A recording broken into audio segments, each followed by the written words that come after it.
nuestro Dios.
Dios reciba toda la gloria, toda la honra y todo el honor.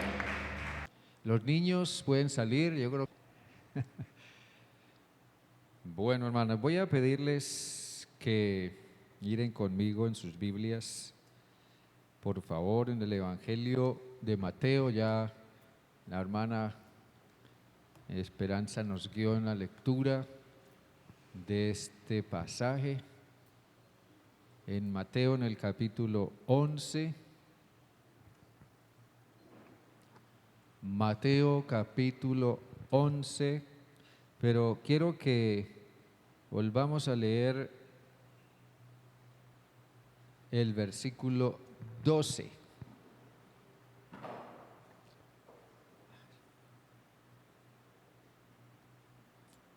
Capítulo 11, versículo 12. Perdonen, ¿alguien tiene una versión, una nueva traducción viviente? ¿Nueva traducción viviente?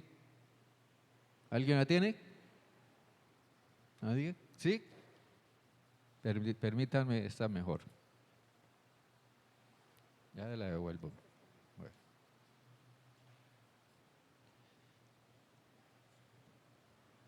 Leamos el versículo 12 aquí en la Reina Valera, como lo conocemos, que es muy buena versión.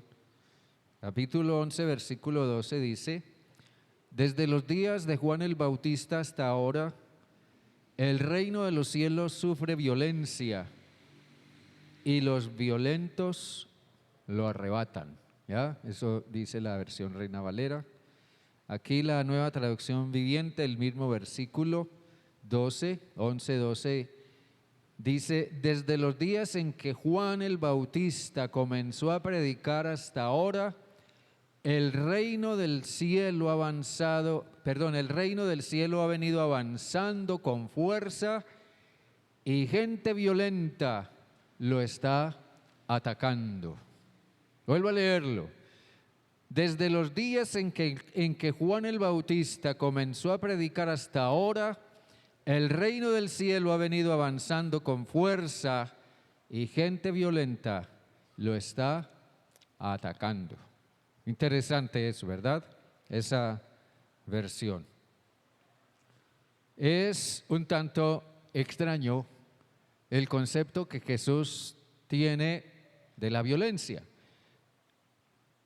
Y uno se pregunta por qué Jesús pensaba así.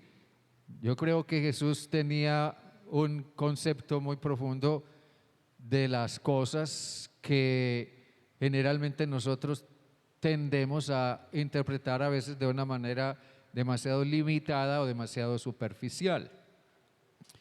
Pero quiero que esta mañana pensemos en este tema un tanto extraño, pero que es lo que está en el pensamiento de Jesús en estas palabras. Jesús está hablándonos de lo que podríamos llamar un encuentro violento. Un encuentro violento, partiendo de la forma extraña para nosotros como Jesús entiende los conceptos de violencia. En una forma negativa y destructiva o en una forma positiva y constructiva. Es muy interesante eso. Pero quiero que observen esto ahora. Es muy frecuente escuchar historias, leer historias hoy, tal vez por la, ¿cómo será? Por la cercanía que los medios de comunicación le han dado a la humanidad y la rapidez con la que las comunicaciones van de un lado a otro. Entonces hoy conocemos cosas que antes quizás ni siquiera nos imaginábamos que pasaran.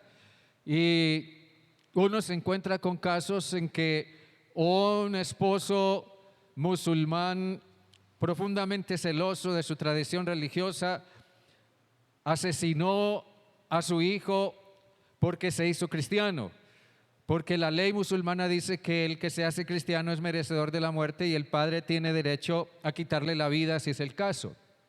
Y vemos casos como esos. Un esposo quema a su esposa, un esposo quema a su esposa porque se hizo cristiana. Y eso es solamente una muestra, una pequeña muestra de lo que es el encuentro de el reino de Dios con el reino del mundo, con el reino de las tinieblas. El encuentro del reino de Dios con el reino de las tinieblas siempre será un encuentro violento. Y es lo que está dando lugar de una manera cada vez más inusitada, cada vez más marcada a la profunda persecución contra la iglesia en el mundo.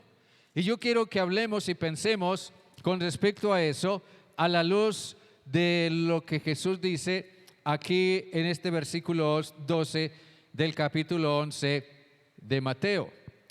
Quiero que pensemos acerca de que la iglesia, como agente del reino de Dios, debe ser valiente en demostrar amor a un mundo que lo rechaza violentamente.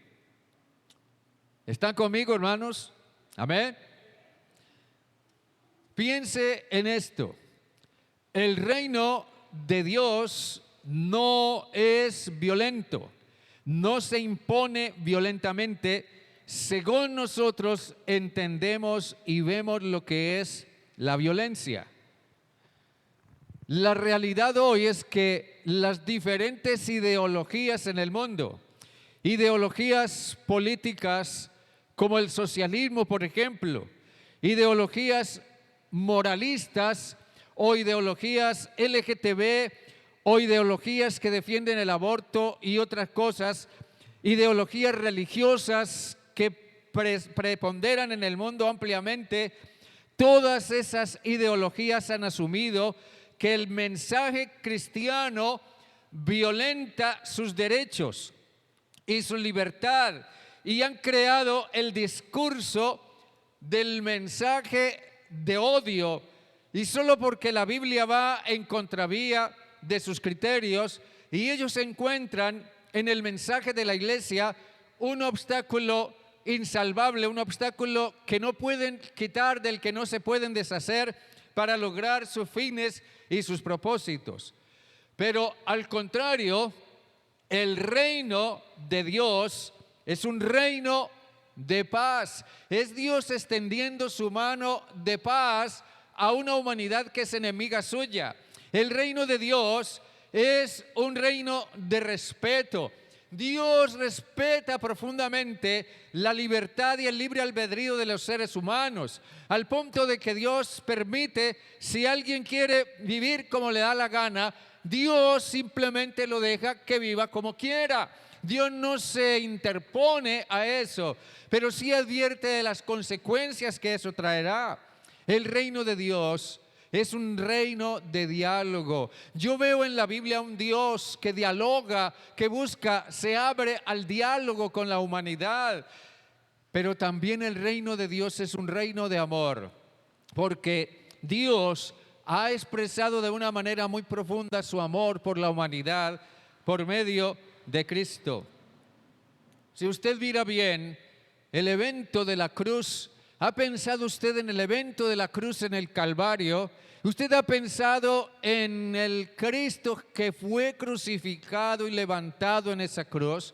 Pero se ha puesto a pensar que ese evento de la cruz es el más violento encuentro entre el reino de Dios, el amor de Dios, la gracia de Dios y la actitud del mundo enemigo de Dios. En tanto que el mundo le dice a Dios: te odiamos, no queremos nada contigo, no te queremos en nuestra vida, no queremos que nos hables, no queremos que guíes nuestra vida, no queremos que nos diga lo que está mal, no queremos que nos diga lo que tenemos que hacer. En tanto el mundo rechaza violentamente a Dios, Dios sigue diciéndoles: te amo, los perdono y estoy dando a mi Hijo Jesucristo por ustedes para que no se condenen para siempre, y no quiero que vayan al infierno porque los amo a todos.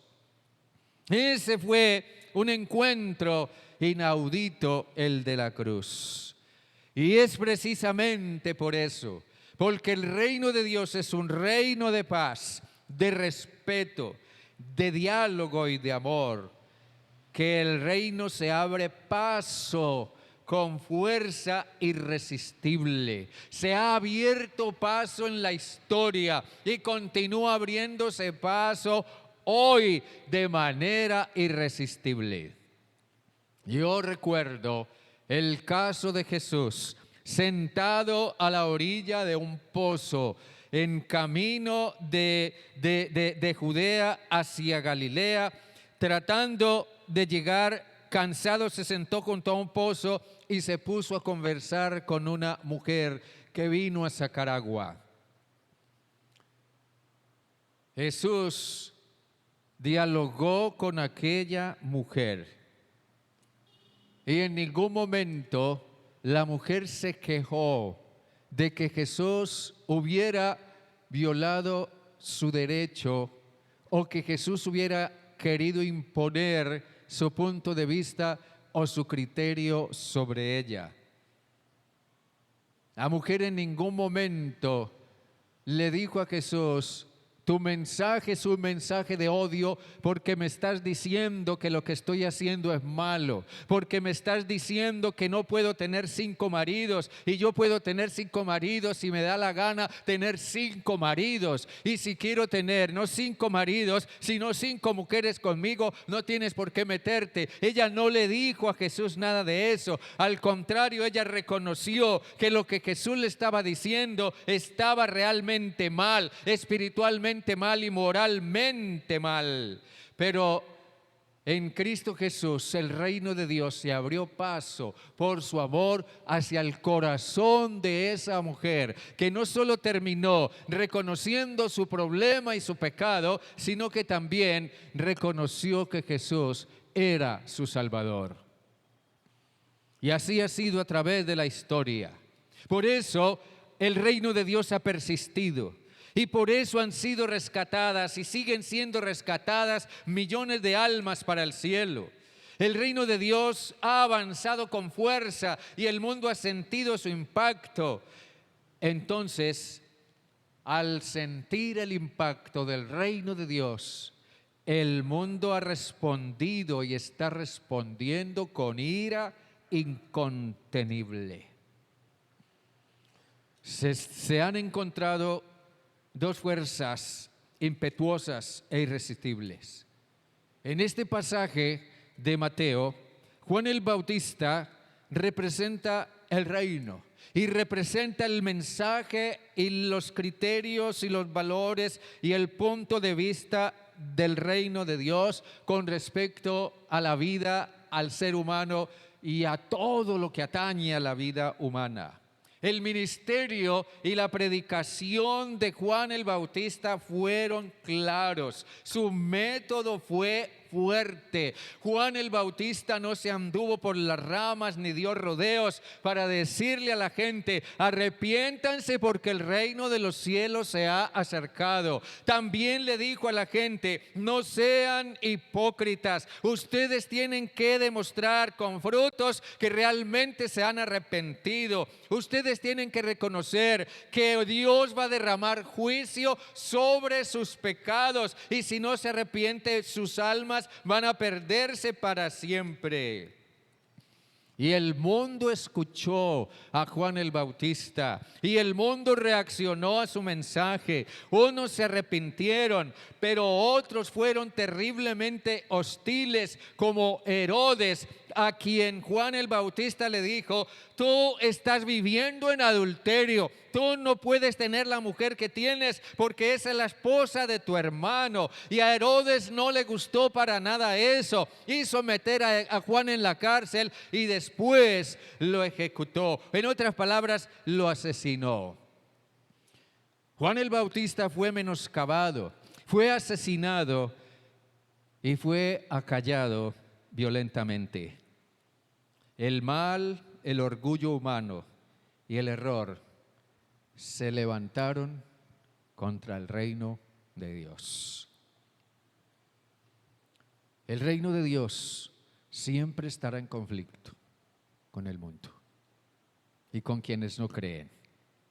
Así sea en su hogar, en su casa, o así sea a nivel internacional o a nivel mundial, el reino de Dios siempre estará en conflicto con el mundo.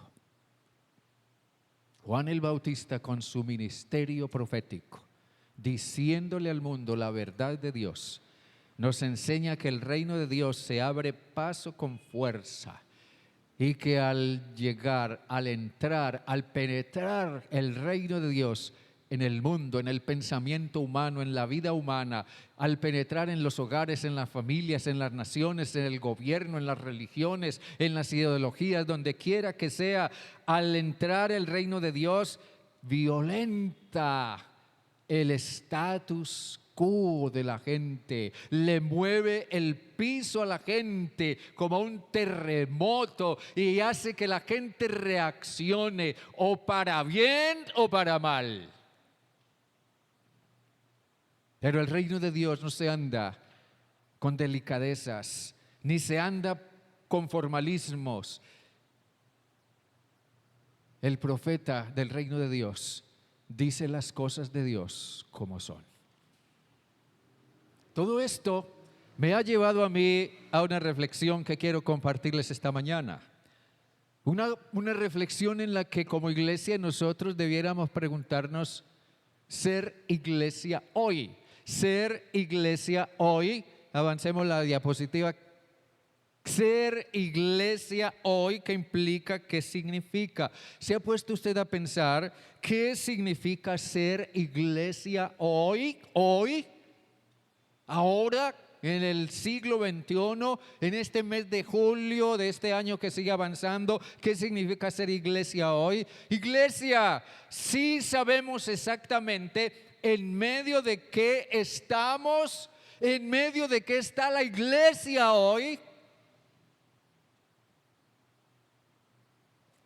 Somos, pensando en las iglesias, ¿somos iglesias de balde o somos iglesias de compromiso? ¿Dónde está la iglesia como sal y luz? ¿Cómo la iglesia apoya el comunismo, que es absolutamente anticristiano y ateo? ¿Cómo la iglesia apoya el aborto y la ideología de género? ¿Por qué la arremetida del mal contra la iglesia en el mundo? Y la iglesia parece no estar preparada o despierta para enfrentar esa arremetida que continuará creciendo como un tsunami, como una oleada incontenible. Ya alguien amenazó antes de las últimas elecciones que van a presentar un proyecto para eliminar la patria potestad de los padres, de tal manera que no interfieran en sus hijos para que sean lo que quieren ser. Lo presentaron y creo que les compartí aquí, ese proyecto no pasó en primera instancia, pero ellos van a volver a hacerlo y lo van a lograr. Y yo me pregunto, ¿dónde está la iglesia? La arremetida del mal sigue contra la iglesia. ¿Por qué sectores de la iglesia están claudicando a la fe? Quizás como nunca antes, o al menos hace mucho tiempo, se están viendo y se están oyendo y se están viviendo cosas hoy que nos han llevado a pensar seriamente, o debieran llevarnos a pensar seriamente en la fe. ¿Qué tan real es verdaderamente nuestra fe? ¿Qué tan real o qué tanto vale la pena realmente la fe cristiana? ¿O nos llevan a pensar también en el sentido del texto bíblico? ¿Será que la Biblia en realidad sí tiene razón? ¿Será que la Biblia en verdad sí dice la verdad? ¿No nos estarán engañando? Un cierto teólogo escribió un artículo que leí en estos días, decía: los evangélicos tienen un mensaje de odio contra todo lo que no está de acuerdo con ellos, porque están malinterpretando el texto bíblico. Y yo pensaba, caramba, qué cosa. Ahora resulta que los patos le van a tirar a las escopetas. Ahora van a venir a decirnos que los cristianos evangélicos no sabemos interpretar un texto bíblico y que estamos equivocados. Y muchas personas están convenciéndose de ese discurso. Nos hacen pensar también en la trascendencia y permanencia de la iglesia. ¿Dónde está la presencia de la iglesia en medio de toda esta hecatombe? Y nos hacen pensar también en nuestra real condición como cristianos. ¿Será que somos cristianos realmente? ¿Será que con nuestro silencio no estamos otorgando y diciendo que los demás que nos atacan, que atacan la fe cristiana, la verdad cristiana, tienen razón? ¿Cuál está siendo realmente el impacto de la iglesia en el mundo? En el Nuevo Testamento, nosotros vemos la iglesia que surge. La iglesia surge en el Nuevo Testamento. En el libro de los Hechos, por lo menos, comenzamos a ver el surgimiento de la iglesia, de ser una pequeña semilla, un pequeño grupo, una pequeña comunidad, aparentemente insignificante, inofensiva, y no llamaba la atención de nadie. La iglesia surge, comienza a desarrollarse, comienza a extenderse, comienza a hacerse evidente y visible en el mundo, comienza a proclamar, comienza a hacer escuchar su voz, comienza a hacer escuchar el mensaje de Dios. Entonces hay quienes prestaron atención y dijeron, bueno, lo que esta gente está diciendo no nos conviene. Así que la iglesia comienza a ser perseguida. Pero ¿qué hace la iglesia? La iglesia decide ir en contravía del mundo con su mensaje y con su estilo de vida como sierva de Dios y como fieles a Jesucristo. La lista que acabamos de ver hace un momento de ideas y preguntas surge de la percepción que se alcanza a tener de lo que es la situación en medio de la cual la iglesia hoy se encuentra. En el libro de los Hechos, por ejemplo, la iglesia no se vio en una situación mejor. Ellos vivieron la crudeza y la crueldad de la oposición y el ataque del mundo en su momento. Sí que lo vivieron. Y nosotros lo sabemos no solo por lo que nos dice el Nuevo Testamento, sino también por lo que dice la historia misma. Ellos vivieron eso en carne propia. Y supieron a qué se acogían, y supieron qué agua les mojaba, y supieron qué era lo que les esperaba cuando daban testimonio de su fe. Pero una cosa ellos continuaron haciendo, siguieron adelante con su tarea y con su mensaje profético, marcando una diferencia en el mundo. Y la iglesia persistió, y la iglesia sobrevivió. ¿Y sabe usted por qué la iglesia persistió y por qué sobrevivió? Hay por lo menos 4 razones para eso. La primera, porque tenían el mensaje, tenían claro el mensaje bíblico. Ellos tenían bien claro el mensaje bíblico. Ellos tenían bien en claro que Dios dice que todo hombre, toda persona, todo ser humano es pecador. Ellos tenían en claro también lo que es el pecado según Dios. Dios dice qué es lo que es pecado. El mundo no tiene derecho ni autoridad para redefinir el pecado o para venir a decirnos que estamos equivocados en cuanto a lo que nosotros pensamos con respecto al pecado. La iglesia tenía bien en claro también las cosas que son pecado.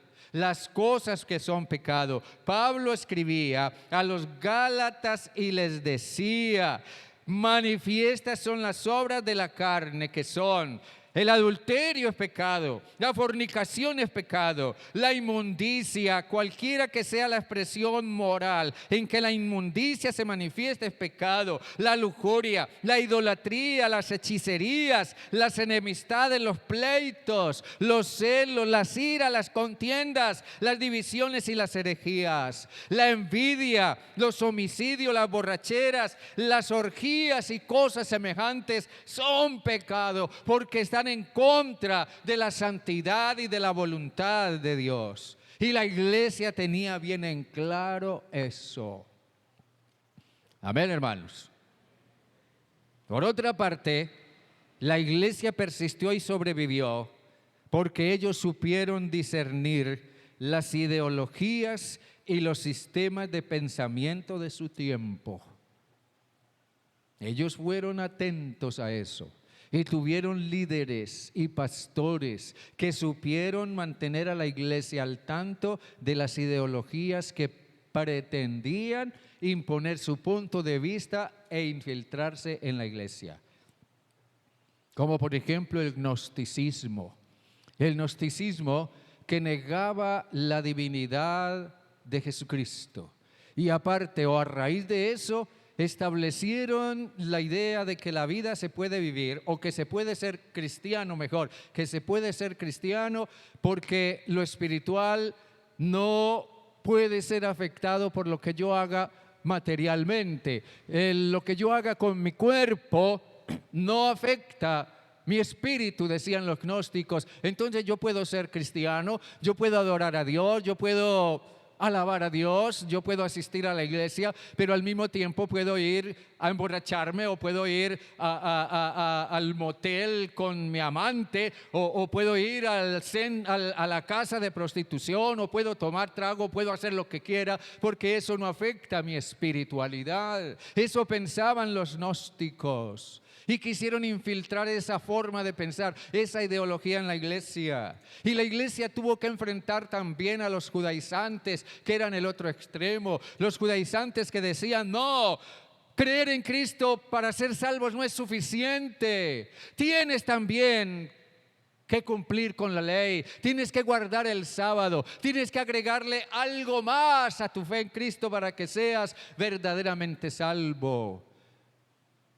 Y los primeros líderes cristianos tuvieron que afrontar esto con todo valor y con toda disposición, porque eso era una amenaza contra la iglesia.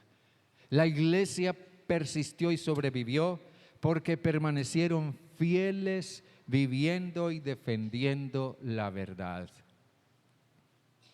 Y porque supieron mantener intacta su fe y nunca se casaron con el mundo. Y ellos demostraron que esto era así por el espíritu con el que hablaron. Porque hablaron, dice Pedro, siendo inspirados por el Espíritu Santo. Los escritores bíblicos, los escritores del Nuevo Testamento, hablaron siendo inspirados por el Espíritu Santo. Ellos hablaron con un espíritu de autoridad, pero también demostraron que esto era así por los casos de personas que mencionan. Los casos de personas que mencionan. Por ejemplo, en 1 Timoteo 1, 18 y 20, allí el apóstol Pablo, miren lo que dice: este mandamiento, hijo Timoteo, te encargo, para que conforme a las profecías que se hicieron antes en cuanto a ti, milites por ellas la buena milicia, manteniendo la fe y la buena conciencia. Por desecharla, algunos naufragaron en cuanto a la fe, y entre ellos están Himeneo y Alejandro, a quienes entregué a Satanás para que aprendan a no blasfemar.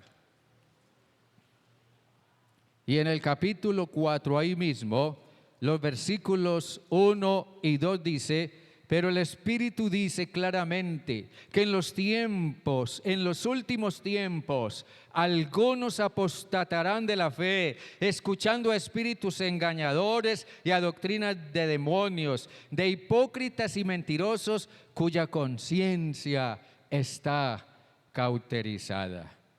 Y en otro caso, en 2 Timoteo, en el capítulo 4, en el versículo 10, Pablo dice, porque Demas me ha desamparado, amando este mundo, y se ha ido a Tesalónica.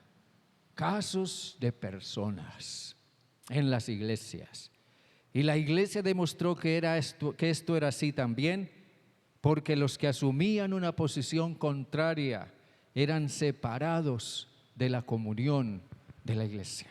Porque la iglesia quería mantener pura no solo la doctrina, la vida cristiana como tal, sino también el testimonio de la iglesia. Y paradójicamente, la iglesia percibió que esa actitud del mundo hacia ella era su oportunidad de ministerio. Miren bien, Jesús, mientras más lo azotaban y maltrataban, más percibía cuánto la gente necesitaba de Dios. Mientras más lo azotaban y maltrataban, Jesús más se afirmaba en su amor.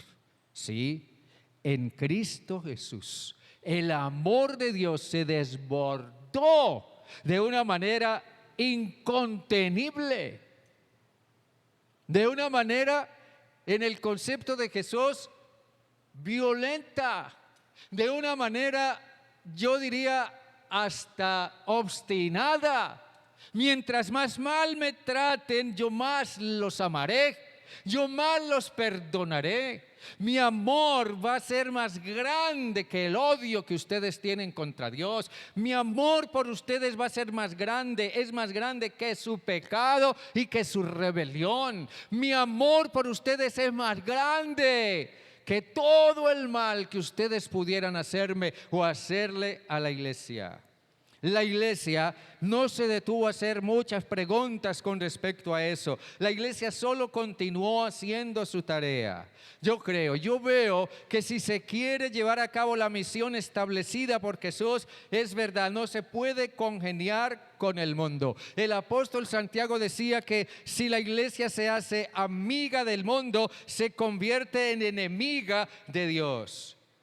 Pero sí hay que continuar demostrando valientemente el amor de Dios con fuerza irresistible. Pero la iglesia será lo que será dependiendo de la clase de miembros que tenga, de quiénes sean o cómo sean las personas que la conforman. En realidad, son los miembros de la iglesia, son los que pertenecen al pueblo de Dios, los que están dentro del reino de Dios, los que determinan el carácter y el posicionamiento de la iglesia. Quiero que miremos este contraste.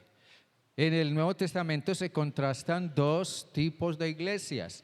Una iglesia en el libro de los Hechos y otra iglesia en el libro del Apocalipsis. Tiempo nos faltaría para mirar más en detalle cada pasaje, pero en Hechos 4, 23 al 31 se habla de una iglesia que fue amenazada, una iglesia que fue condenada y que fue sentenciada probablemente o a la cárcel o a muerte si seguían predicando de Cristo.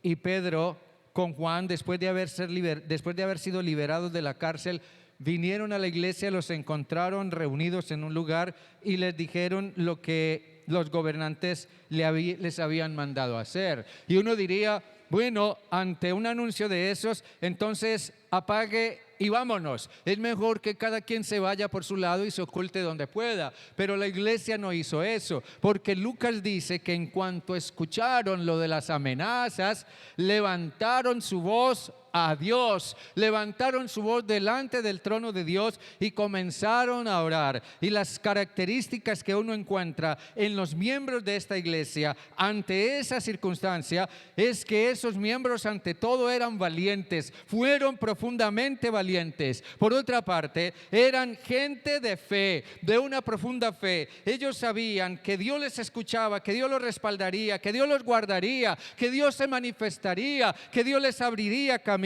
Ellos eran personas también que tenían bien clara la situación. Ellos sabían lo que había decidido, lo que había dicho el Consejo Judío. Ellos sabían cómo pensaba el Consejo Judío y cuánto se oponía a la fe cristiana. Ellos sabían, tenían bien clara esa situación. También ellos conocían el riesgo, pero ellos fueron fieles a su tarea.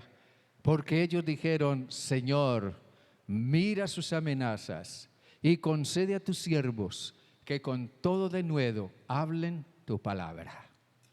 No nos quieren escuchar, nos amenazan, nos prohíben hablar, no podemos decir ciertas cosas, no podemos hablar del pecado, no podemos llamar al arrepentimiento, no podemos hacerlo según nos lo prohíben, según lo que otros piensan, pero Dios mira sus amenazas y concede a tu iglesia que con todo denuedo hablen tu palabra, porque seguiremos hablando.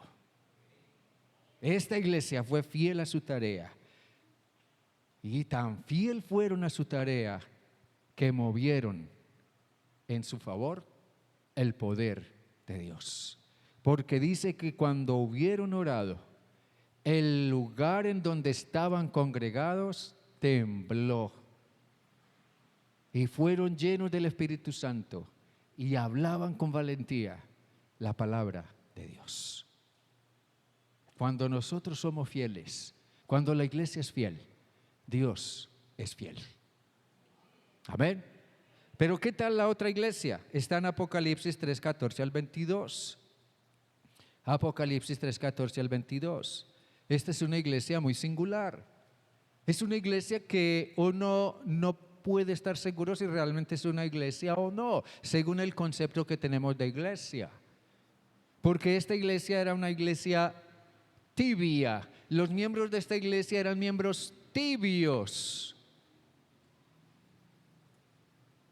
Jesús les dice, yo preferiría que fueran fríos totalmente o que fueran calientes, ardientes, pero tibios. ¿Qué dijo Jesús de los tibios? Por cuanto son tibios, ¿qué? Los vomitaré de mi boca. Jesús no quiere gente tibia, no quiere iglesias tibias. Y estos miembros eran tibios.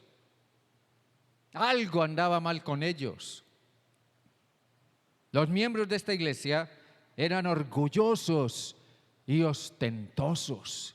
Pertenecemos a una gran iglesia, tenemos un gran líder, tenemos una gran tradición religiosa, tenemos un gran renombre, somos una iglesia sobresaliente. Y ostentaban y se enorgullecían de eso. Pero esta iglesia también a su vez era una iglesia ciega a su verdadera realidad. No veían, no tenían ojos para ver su verdadera realidad. Allí dice, les dice Jesús, miren lo que Jesús les dice. Tú dices, yo soy rico, me he enriquecido y de nada tengo necesidad, decían ellos. Pero no sabes que eres desventurado, miserable, pobre, ciego y que estás desnudo. No veían su propia realidad. Los miembros de esta iglesia estaban en realidad alineados con el mundo, pero no con Dios. Decían ser cristianos, aparentemente cualquiera diría, bueno, esta gente como que está con Dios, pero cuando se mira a la iglesia con los ojos y bajo la visión del Espíritu Santo, entonces se revelan realidades que no siempre son evidentes. Y es lo que Jesús vio en esta iglesia. Y lo más triste, esta iglesia había dejado afuera a Cristo. ¿Ah? Sí, los miembros de la iglesia entraban por las puertas del templo y se reunían y celebraban su culto y cantaban y oraban y hasta predicaban y hacían muchas cosas, pero absolutamente ninguno tenía realmente a Cristo en su corazón, cosa extraña, y ninguno tenía a Cristo Jesús como Señor de su vida. Cristo estaba afuera. Por esa razón Jesús les dice de una manera supremamente clara, les dice, yo estoy a la puerta. Mientras ustedes están allá haciendo sus cultos, sus actividades, sus reuniones, mientras están allá buscando a ver cómo consiguen más dinero, más bienes, más renombre, más fama, o tienen mejor liderazgo, más visión o lo que sea, resulta que yo estoy afuera y estoy afuera llamando hace rato, estoy llamando que me dejen entrar a sus vidas y a sus corazones y que me tengan presente en sus actividades. He aquí yo estoy a la puerta y llamo, les dice Jesús. Y al que oye mi voz y abre la puerta, entraré a él y cenaré con él y él conmigo. Habían dejado a Jesús afuera. Pero también Jesús en su misericordia y en su compasión llama a esta iglesia a ser vencedora. Miren lo que les dice. Al vencedor le concederé que se siente conmigo en mi trono, así como yo he vencido y me he sentado con mi Padre en su trono. Amén, hermanos. Al que tiene oído, oiga lo que el Espíritu dice a las iglesias.